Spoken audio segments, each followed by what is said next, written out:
Former President Jimmy Carter has an op-ed in which he says that the West needs to recognize Hamas as a legitimate player. What would Hamas need to do for Israel to sit directly across the table from them, as right now you are unwilling to do? I understand you and the United States consider, and many other countries consider Hamas to be a terrorist group.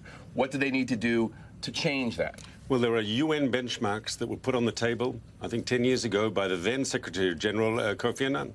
He said Hamas has to recognize Israel's right to exist, which is something they refuse to do. I mean, their platform says Israel should be obliterated. Well, the Likud platform says that there should not be a two-state solution. So the Prime Minister has publicly endorsed that.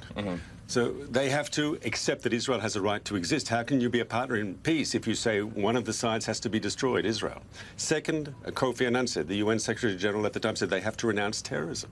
Look, as long as they say every Israeli civilian is a legitimate target, as long as they say that we will conduct these terror operations, building tunnels and so forth, to send death squads into Israel, as long as that's their behavior, that's a problem as well. I want to get some information about, there's been an announcement from the Israeli government, from the Israeli security services, that there was an arrest in the kidnapping of the 3 boys that in no small way was the precipitating factor for this entire horror.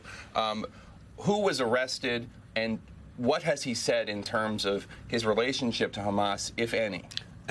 First of all, he is a senior member of Hamas, and the police are talking about this because he's currently under custody. Apparently, he was trying to illicitly cross the border into Jordan, but we got him in time. About a month ago. Yeah. His arrest, I hope, will lead to further arrests. We will get to the bottom of the murders of those 3 teenagers. And there's information that he says that Hamas had something to do with the kidnappings? He himself is Hamas. All right, Mark Regev, thank you so much.